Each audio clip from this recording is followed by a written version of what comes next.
जो भी भक्त आज इस वाणी को सुन रहे हैं, उनके जीवन में आपकी कृपा बनी रहे और हर कठिनाई दूर हो। तो दोस्तों, आइए बिना देरी किए श्री कृष्ण के अमृत उपदेशों की इस अद्भुत यात्रा को शुरू करते हैं। श्री कृष्ण कहते हैं, घमंड और पेट जब ये दोनों बढ़ते हैं, तब इंसान चाहकर भी किसी को गले नहीं लगा सकता। जब तक बेटा खुद बाप नहीं बन जाता, उसे अपने पिता का हर निर्णय गलत लगता है। भरी हुई जेब आपको गलत रास्ते पर जरूर लेकर जा सकती है, लेकिन खाली जेब आपको जिंदगी का असली मतलब समझाती है। जो लोग सबकी परवाह करते हैं, अक्सर उनकी परवाह करने वाला कोई नहीं होता।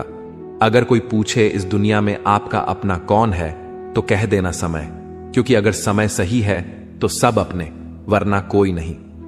जिंदगी की लड़ाई अकेले ही लड़नी पड़ती है, क्योंकि लोग तसल्ली तो दे देते हैं पर साथ कोई नहीं देता। लोगों की फिक्र मत कीजिए, क्योंकि अगर आप नाकामयाब हैं तो लोग आपका मजाक बनाएंगे, और अगर आप कामयाब हैं तो वही लोग आपसे जलेंगे।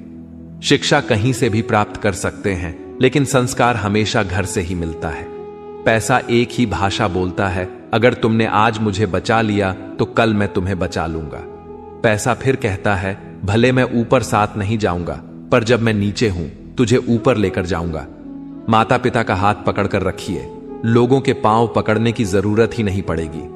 दिलों में वही बसते हैं जिनके मन साफ हो, क्योंकि सुई में वही धागा प्रवेश कर सकता है जिस धागे में कोई गांठ ना हो।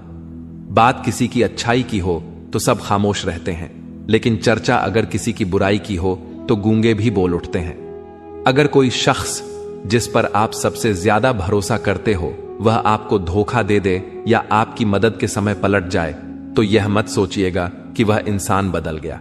हकीकत तो यह है कि उसका नकाब उतर गया। जब बुरा वक्त आता है तो ऐसे लोगों के नकाब उतरते हैं, तो यह बुरा वक्त बुरा नहीं है, यह अच्छा वक्त है जिसने आपको आने वाले कल के लिए सचेत कर दिया। उसने आपको बता दिया कि आप गलत आदमी पर भरोसा करके बैठे हुए हैं। दिल के सच्चे लोग भले ही जीवन में अकेले रह जाते हैं, लेकिन ऐसे लोगों का साथ भगवान जरूर देते हैं। मत चाहो किसी को इतना कि बाद में रोना पड़े, क्योंकि यह दुनिया दिल से नहीं, जरूरत से प्यार करती है। बात कड़वी है पर सच है। पुत्र की परख विवाह के बाद, पुत्री की परख जवानी में, पति की परख पत्नी की बीमारी में, पत्नी की परख पति की गरीबी में, मित्र की परख मुसीबत में, भाई की परख लड़ाई में, बहन की परख जायदाद में, और औलाद की परख बुढ़ापे में होती है। तू मुझे संभालता है, ये तेरा उपकार है मेरे दाता, वरना तेरी मेहरबानी के लायक मेरी हस्ती कहां। मैं रोज गलती करता हूं, तू छुपाता है अपनी बरकत से।